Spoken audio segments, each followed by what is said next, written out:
Guys, how are you doing? This is Vendetta, and today we're going to be looking at me and Kalendra. So hopefully I can find him. There he is. I added him on this. I can't remember what. Oh yeah, that was it.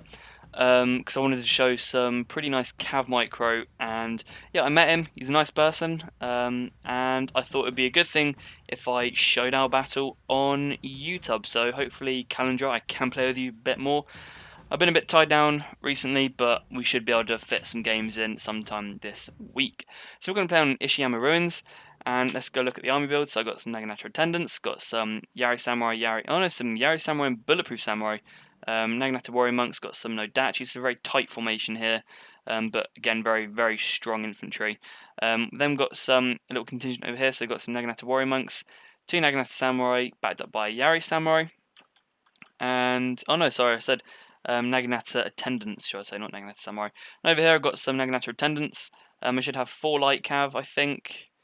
Yeah, I should have about 4 Light Cav, 2 Yari Cav, and a Fire Cav.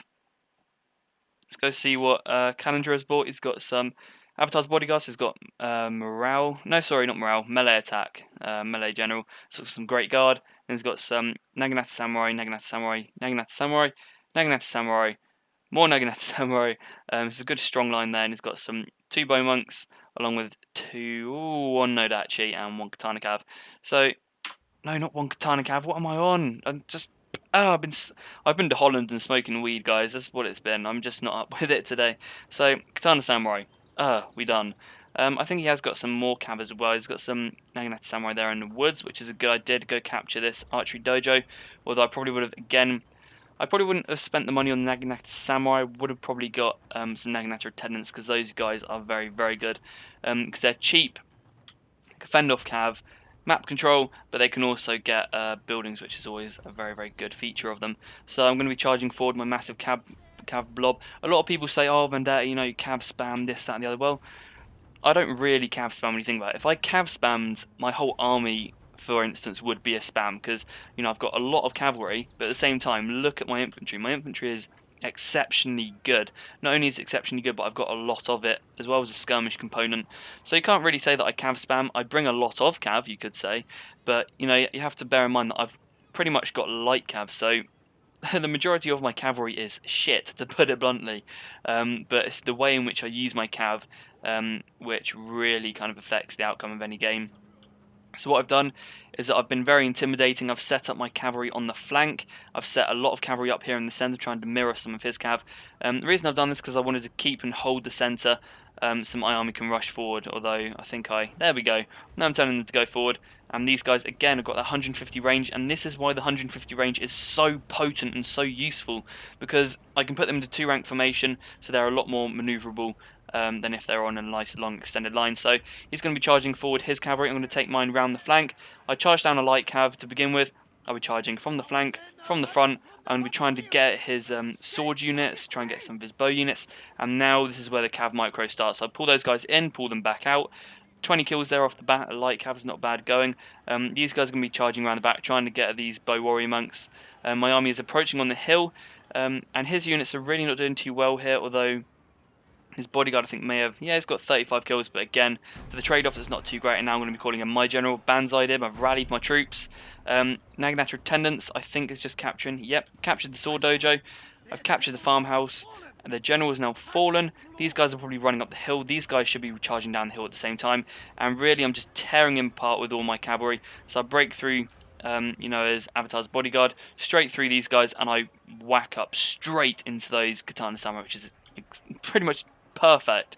It's exactly what you want. Pull these guys out. So these guys are now distracted, and really his Nodachi are not feeling too great. They're losing decisively. Not only that, but they're also suffering pretty heavily, and my whole army is now wading on down the hill, and it will pretty much just be a massacre straight the way through. But, you know, my cavalry is getting held up by these Naginata Samurai. What I've done is I've just used my cavalry, so I've annihilated his cav, and then what I've done is I've sacrificed my cav to make his positioning awkward, because, I mean, personally, what I actually sometimes do is just, I suicide cav, because, you know, I know to myself that I'm not going to be able to get a lot of kills with them, but if you can screw up the enemy formation, I'd say probably 9 times out of 10 you can actually win a match, and that's happened to me on several occasions. So for example, you can see here that he's all grouped up, he's bunched up, he's still moving around trying to reposition, and my Nodachi, they're just going to come in here and they're going to be cleaning on house. Then I'll be charging in the rest of my units, my Yari Samurai. I think they're just going to stand there and not do too much. I'll send in the Naginata Warrior Monk, so those guys are always good. And again, some cavalry charges from the rear. Those guys will be coming in a sec. And my Matchlock Ashigaru. No, sorry, my Matchlock Monks. Oh my god, I can't speak today. Those guys are going to be setting up nicely, and these guys, I think I do send them around the flank here to try and charge, but sometimes it glitches out and they just, yeah, they just sit down and cry. His Bowmonk's firing up my general, but really it's a little bit too late, and a mass rout does ensue. So I hope you enjoyed this battle. Again, bringing Great Guard isn't always the best idea. I think it was Great Guard he had. It's not always the best idea to bring one really overpowered unit of cav. I think it's a lot better to bring loads of cav, because that way, A, you get map control. You've heard me say map control a lot in all these videos, and map control really is a key element to winning a Shogun 2 match. So yeah, a lot of map control. You get a lot of charges from the rear, so from the flank, so it's got that morale detriment. Also charge, yeah, kind of cav charges in general do a lot of damage. But also the fact that you're everywhere on the map at one point, which is always useful. It gives you a lot of mobility. So I hope you enjoyed this match, and we'll go to the results screen. And here we are back. So you can see that I did bring a lot of men. So I think I've got 300 men there. Enemies killed. I killed double the amount of him. Remember, that was mainly with cavalry as well. So the no swag came in there and just cleaned house. I even had my Nodachi as well. Still need to give these guys a name. 90 kills, which is nice. Really, it was just a mop-up job for those. But the Fire Cav and the Air Cav definitely did their jobs. Same with my General. Bulletproof Samurai did pretty nicely, although I'm not really sure where they came into it. Oh, yes, of course, I remember now, because they were kind of spearheading the assault. And Light Cav, yeah, they didn't do the best, but you know, it's not all about getting kills. It's about the map control. It's about the back charge and the rear charge and the screwing up of enemy positions. That's what they did well, and that is why I decided to take them. So the Great Guard here, again, you know, 63 kills. Wasn't really a worthwhile unit to bring. He did charge uphill, which is something you never want to do with Cav. I pretty much learnt that several weeks ago. And I think I lost the sword units as well, which isn't too great. But yeah, it looks like it was a good match. Just kind of shows you the kind of power of having light cav in conjunction with very heavy cavalry. So, for example, fire cav, Yari cav. So, yeah, I look forward to playing with you, Kalendra. And as always, guys, I hope you enjoyed.